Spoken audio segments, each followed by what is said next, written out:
Hey everyone, welcome to the channel. So in today's video, I'm going to be decorating some back to school supplies for my niece and my nephew. I just came back from Five and Below, so let me show you guys some of the items that they had. So they had these lunch boxes. Of course, they was $5. And I thought they were pretty cute, so I was like, let me make a video embroidering these. So I'm thinking about embroidering their names right here on the front of them. And then I also got my niece this little like pencil case. It's really like a makeup bag, but she could use it as a pencil case. And it has this Chanel patch on it. They embroidered theirs on there, but I'm going to put her name on the back and the same type of Chanel patches. Maybe I'll glue it. I don't know. I did think that this was a different type of material that I could heat press it, but once I got it out the bag, I noticed that it's like a plastic material, so I might just have to hot glue the Chanel patches on the back of it instead of actually heating it up on the heat press, because this looks like it's going to melt. And this was $5 too. Really cute little pencil case that she could use and put all her little supplies and stuff on there. So let's get into this video. I first have to figure out what font that I'm using for their names on the front of their lunch boxes. So let's jump into Embroider so that I can show you guys how I'm going to do that. Alright y'all, so the software that I use is Embroider, and right now I need to change the size of my frame because the frame that I'm using is the Hoop Tech. I think I have it saved in here, and right now this is too big. Yeah, I do. So the Hoop Tech size is really a 5x4, but I just have it as 5x3, just so that I know I'm not hitting the edges of it. So alright, I have to type in my niece and nephew name. And basically, I need to just find what font would be good for their name. And I know for sure that I want to use something that's thick. I do have a lot of fonts on here. It's kind of like all over the place. But I'm just go through a couple of them.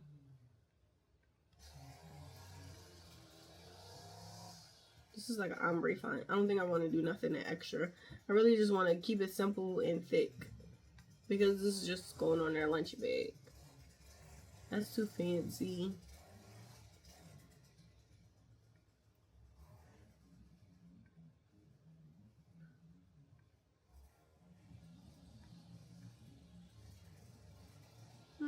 That look like that'll work. Let me see what else I got.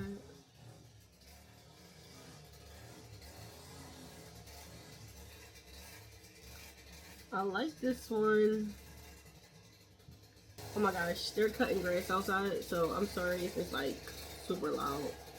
So I think I'm just gonna definitely go with this one. This is LD. Oh, it's Farmhouse. So I think I'm gonna definitely just go with this one. This is Farmhouse and 1.5 inch, or should I do 2 inches? I think I'm gonna do the 1.5 inch. So I have to make 2 of them since it's 2 lunch boxes.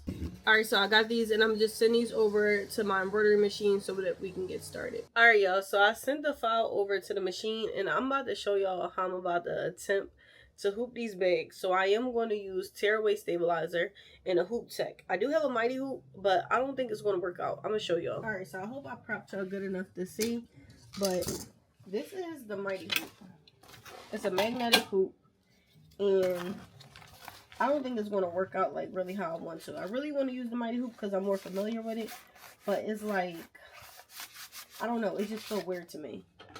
Then I have a hoop tech, which I really don't use that much, but it just seems like it'll work better. I did use this hoop tech before, like when I was doing stockings for Christmas, but this just fits like literally right in, and then I just would shut it and then it can embroider, if you guys see what I'm talking about. So I'm going to use the hoop tech because I just feel like it'd be safer. So I'm going to get some tearaway stabilizer, put that in there,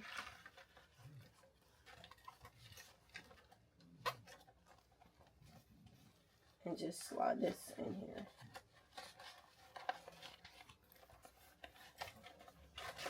Maybe I should put the stabilizer in first.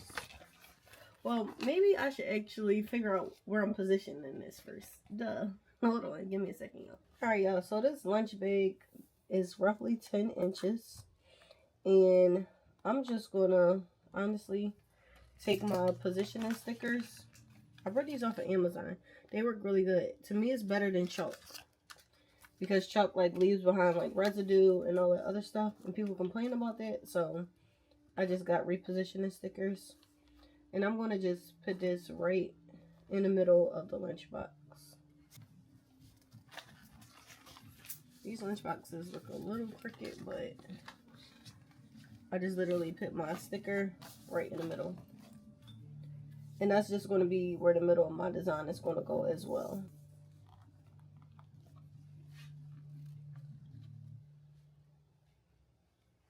I'm going to actually move it down a little bit.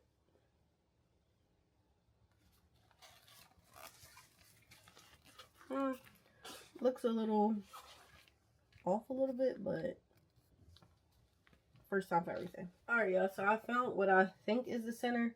So I think it actually just looks a little off because this lunchbox is just a little bit off. But like I said, it's for my niece and my nephew, so I'm not really too worried about it. And this is my first time doing this, so we just gonna have to go with it. And make sure that the stabilizer is down to the bottom.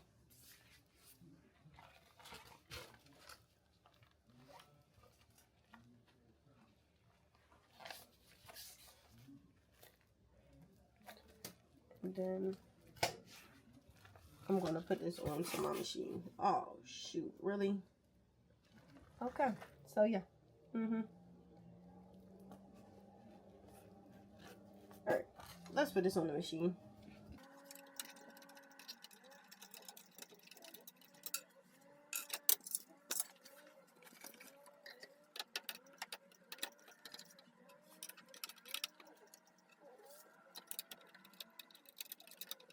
Alright guys, when using like these third-party hoops, like Hoop Tech and Mighty Hoop, they're not the original hoops for the machine, so it's like you really gotta like triple check and double check, especially when your machine doesn't register these type of hoops. So I'm really gonna be going over this and like tracing it a couple times to make sure that it's right before I actually embroider this onto the lunch bag.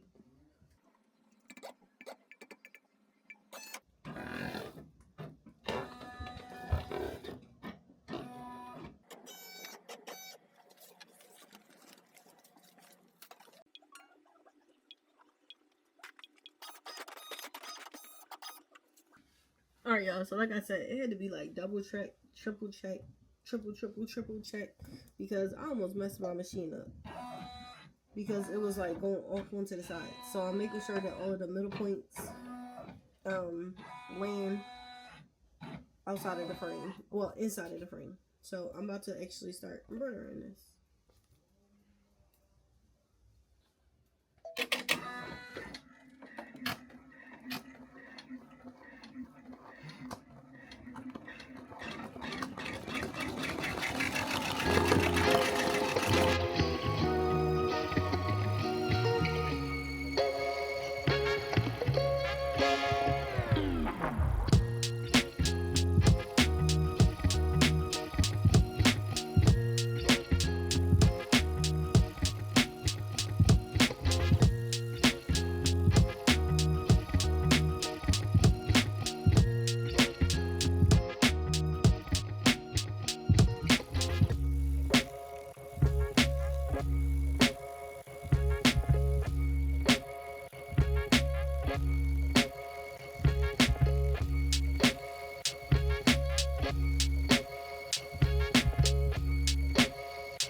so the first one is done. I don't know why I'm actually nervous. I'm about to take it off the machine.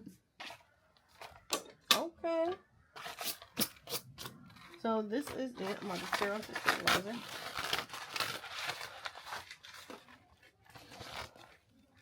The inside of it. I'm gonna clean it up a little bit. But it looks good. Like, it really looks nice. I wish it was a little bit bigger, but we working with what we got. And it looks really good. It looks professional. Definitely look like I would purchase it. And let's start the next one. Alright, so we're doing the same thing with this second one.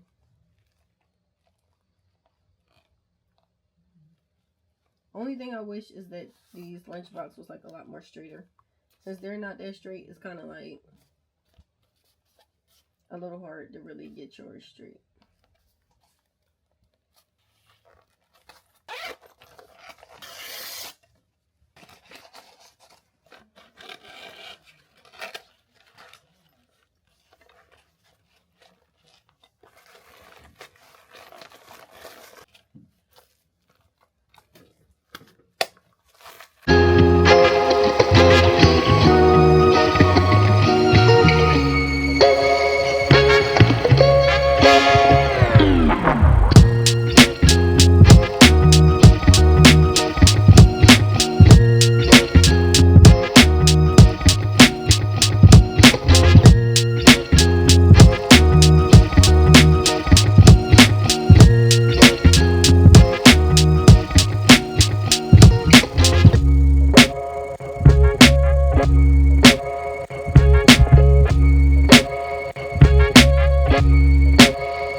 Alright, y'all, so the lunch boxes came out pretty good.